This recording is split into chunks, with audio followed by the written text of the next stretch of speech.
with you because you've been in your new gig now for a little more than a year, and I'm very interested to unpack a lot of what's going on at Roku, which is a company that is very intriguing to people in the creative community, but I think there's still a little bit of mystery around it. So we're gonna lift the shade on all of that. Wow. But we're gonna start with a reel that will hopefully put kind of in perspective the world of Roku. Before we do that, can I just say, you're in Las Vegas and you're in a windowless conference room listening to me. That is a cry for help. I mean, if you think about it, you should go to the Sphere, actually take a photo, say you were there, and go place a bet. It's nice to see you. I appreciate everyone coming. Clearly, we know Roku is moving into sports betting. There you go. All right. So, take a look. What you're about to see is a path through Roku that a user might take, and it is accompanied by elevator music that will make you wish you had taken me up on placing that bet. Why don't we roll it? Actually, should I live narrate this? Here we go. Right now, if you wanted to go find your old favorite shows, how many clicks away are you? You think about what it takes if you, and we do, I love Food Network in my home, to go find Chopped. You got to go to a lot of places from a lot of the people you found before. That's the food truck race. We've curated in a very different way.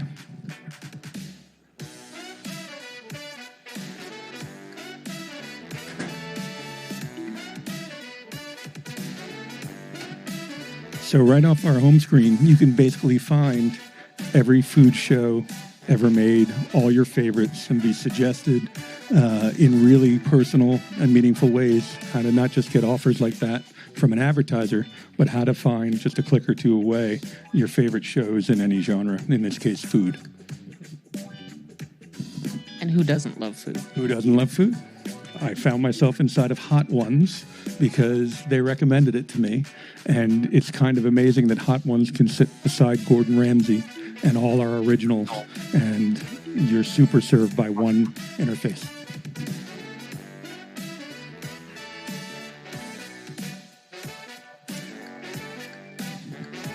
Wow, they sent you the long version, huh? Anyone got dinner plans? You get the idea. Yeah. So what's happening, and truly, actually, this is fundamental.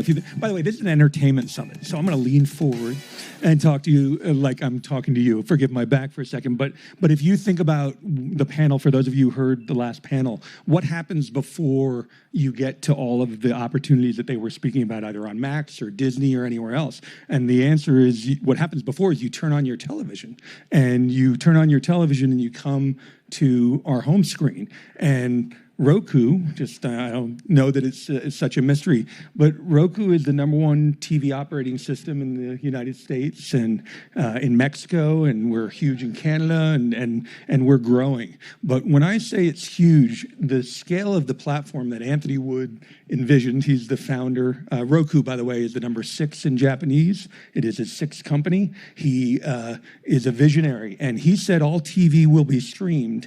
And he said it long before it was cool, after the turn of the century. It's the Ted Turner of streaming, right? Yeah, and we still believe that's true. We're driven by the notion that all television will be streamed, and it's happening. And so half the broadband households in the country, before they do anything, they hit the on button, and it's a Roku journey that they're taking.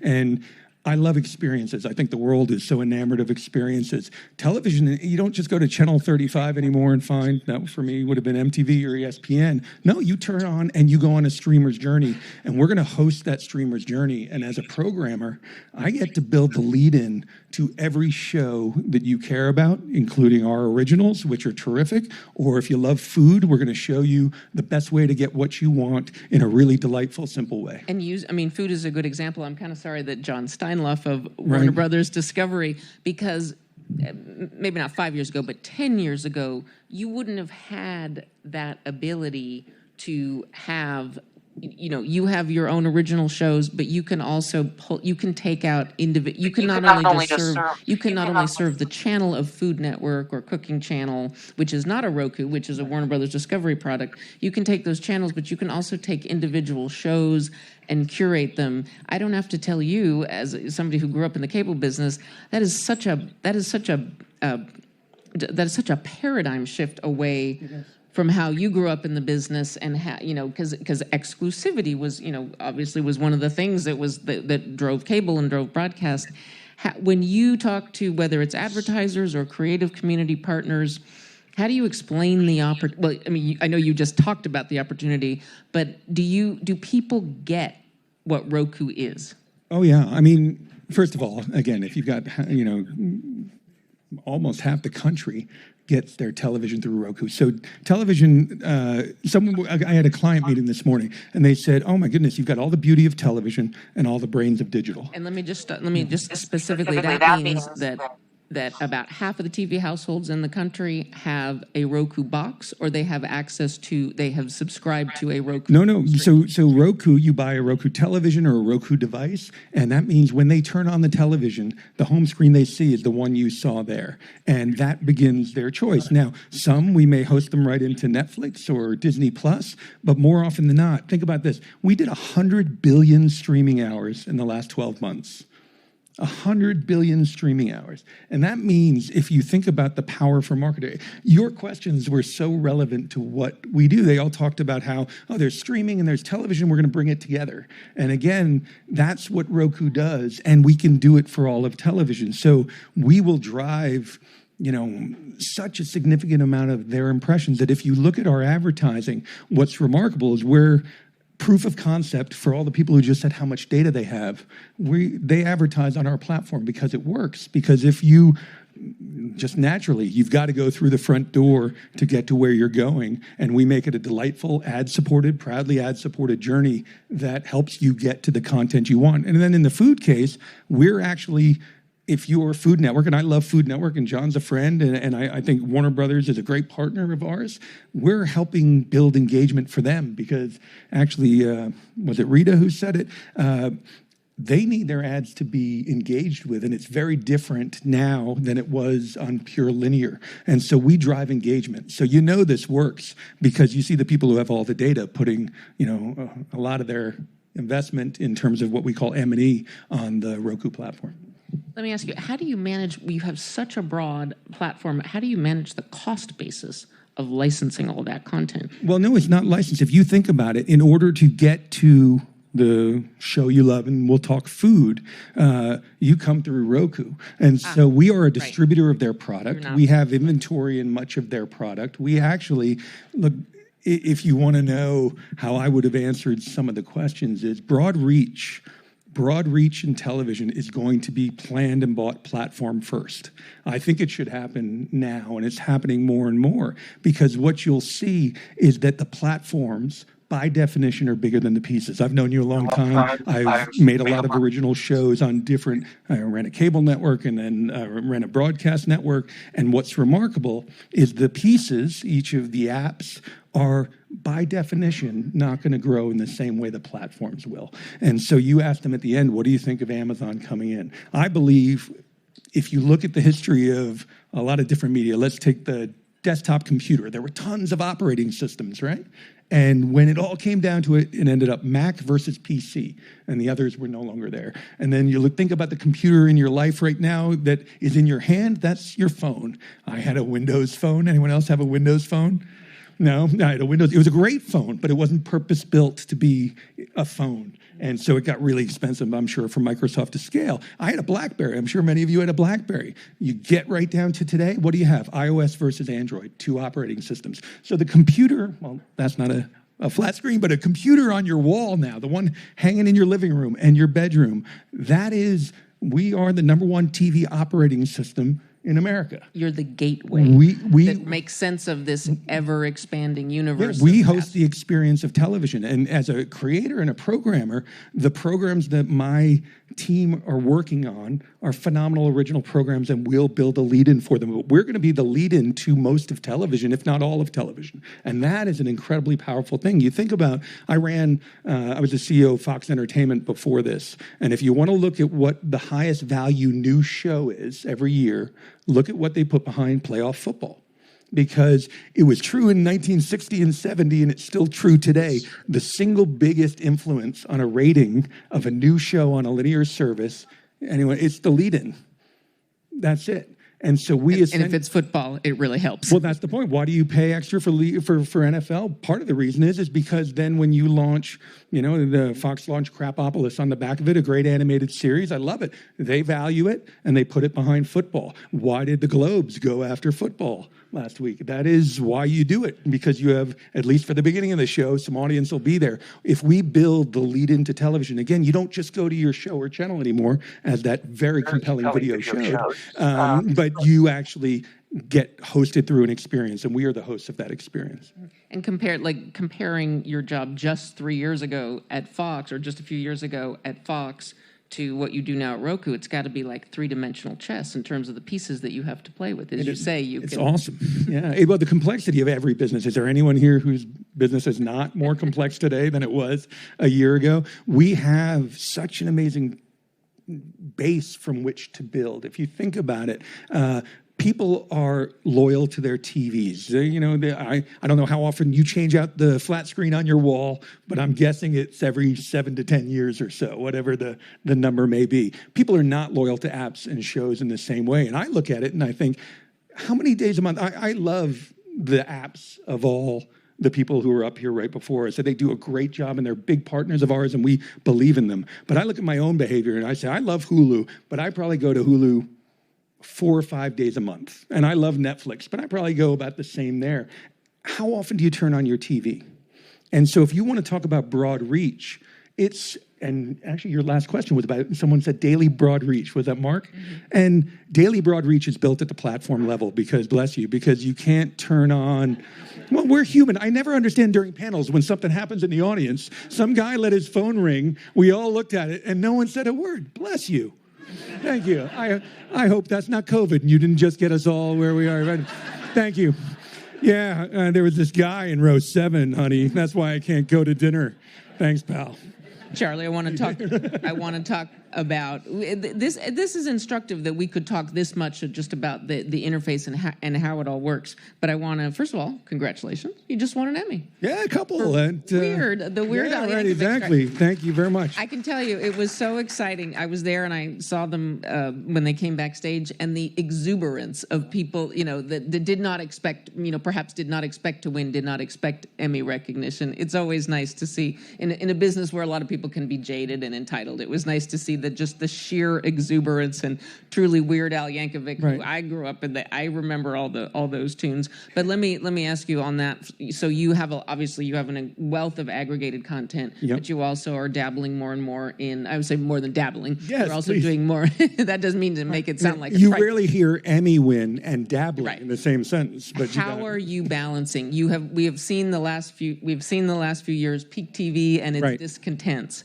How are you balancing, what you can spend on original content with running a right, profitable business? It's look, I take great pride in running a profitable business. Here's something I say a lot to when I get investment questions, but it relates to this too. We are not in the streaming wars. Again, Roku is the largest television operating system in the country and other countries, and we are not in the streaming wars, meaning we are not spending $20 billion and losing money. What we are, the streaming wars are playing out on our platform. So I'll say it again, Roku is not in the streaming wars. The streaming wars are playing out on the Roku platform. And what that means is, if anyone here has a Roku in the last month, you might have seen how Apple launched the morning show. And what they did was they used our home screen and our capabilities to host into television, you could see them literally use the streamer's journey to take our audiences and bring them to A, exclusive content, which means they value our platform enough to give us things for their viewers, and then B, to use our journey to help the viewers find it. And it's a great series, and it's not ours. And then on original programming, as you said, and there are a few people here much more responsible for Weird than I am. I am as much a fan as you are. Weird, which was the title of the movie. Oh, yeah, Weird Al Yankovic. It was a biopic that, if you know Weird Al, it was not exactly based on a true story, but it was fantastic. And Daniel Radcliffe, who's up for an Emmy on Monday, played Weird Al, and it's terrific. I encourage you to watch. Won for TV movie, which Best was a TV? tough category. That's true. No, it's wonderful. Look, this is an entertainment summit, and I've had many lives across entertainment and media, and the convergence of all of them, which is at the heart of your question, is so perfectly placed here because we are making a business. You know, we talked in a different context. If you think about it, if you're bringing a project out today and you're going to an SVOD service, there's a very good chance that the end of your relationship will sound something like this in a press release.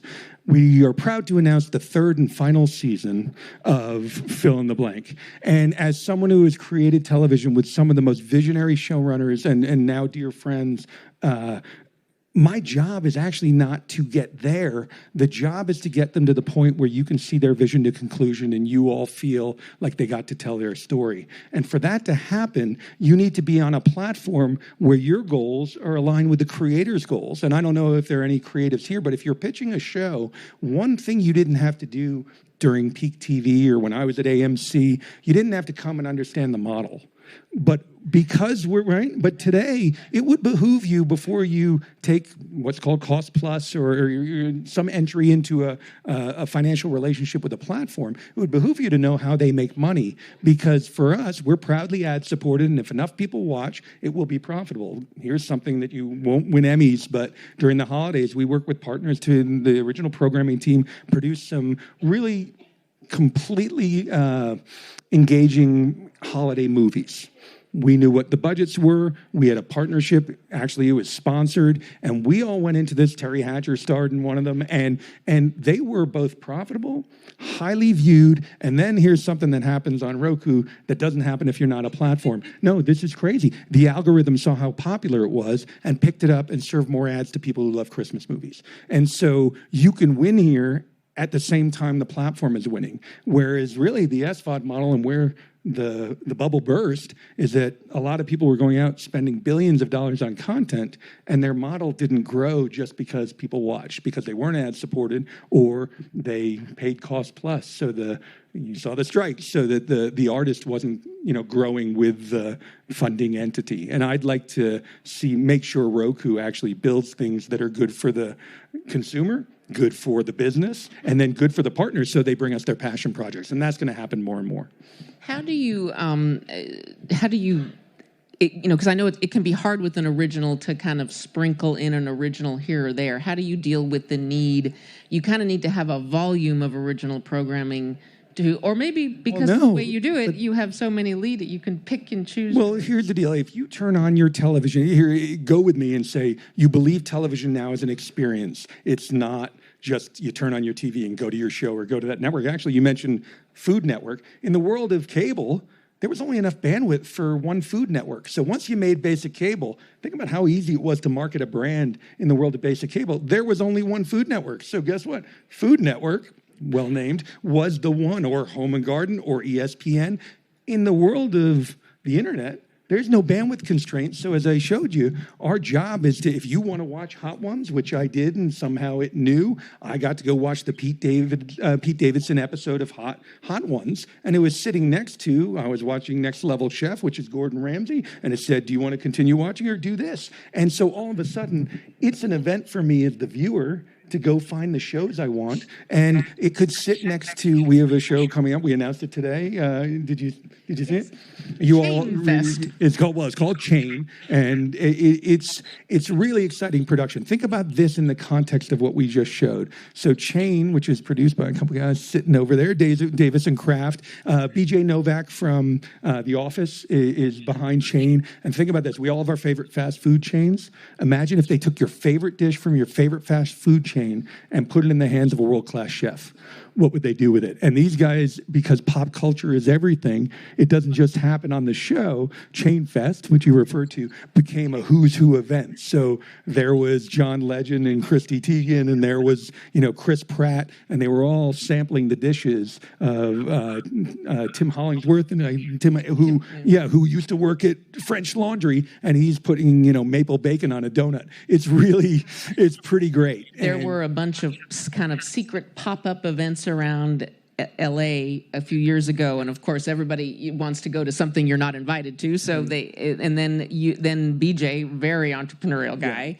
came up with the idea of a festival that is literally celebrating diner food and Denny's and the very many different brands. It's the best, but think about how we're going to curate that. So your question was inherent. Do you need a full slate? Well, I'm no more likely to watch The Last of Us because it's part of a full slate than I am to watch The Last of Us because it's a very good show. And we are the front door and the lead into every show on television. So when we have an original, and you saw maybe Martha or the Great American Baking Show or any of the food shows that we make in home, we own the This Old House franchise and we make originals. Believe me, it's an event, not because it's part of a slate, but because we know who wants to watch it. We are the front door to television. We have navigation that makes you a click away versus deep in the experience, and we host the experience to every show. So the morning show is an event, and so is my launch of Chain when that comes. Two last questions for you because we're out of time. Number one, a question for you. So is part of your pitch to the creative community that if you make a movie for Roku, eventually you can sell it overseas, you can sell it, you can actually bring in some money off of it in a way that other streaming content is locked up for much longer times? And then my very last question for you was, what is your guilty pleasure diner go-to? Oh, that's cool. Well, number one, the answer is we have different business models for different partnerships. And because I think that's important, again, the needs of a partner like Eric and Al in Weird, where we are the owner of that IP. We literally produced it soup to nuts, and then it travels, is very different than perhaps an arrangement of someone who comes in with a piece of IP and is different than what we're doing the guys from Chain. And we can build businesses, and we can build phenomena, and to your point, pop cultural resonance that happens way off screen. And so different horses for different courses a little bit. And really, we want to be a flexible partner that helps the creative community win, the advertising community win, and first and foremost, obviously, I want viewers to want to watch television. It should be better television for everyone, and you should have a better hosted experience on Roku. I love that we get to be the first programmers of a UI. I take that very seriously, and I think if you look and my forecast for platform first planning and buying, and really in many ways supremacy on television, if that happens, you're going to have in Roku not just the biggest, but you'll have one that's programmed with personality. And when that happens, it should be a better television experience regardless of whether you end up watching your favorite food show or the morning show or anything else. And then favorite diner, I like fries and gravy, but late night preferably, sometimes with cheese, but I have celiac disease, so I have to be very careful about where I do that. Otherwise, you then don't see me for a week or two. But it's a great question. It's what America wants to know. The special on the Chain Fest really, for foodies, it really sounds like a lot of fun. But Charlie, thank you. Thank you so much. It's fun to be with you. Great.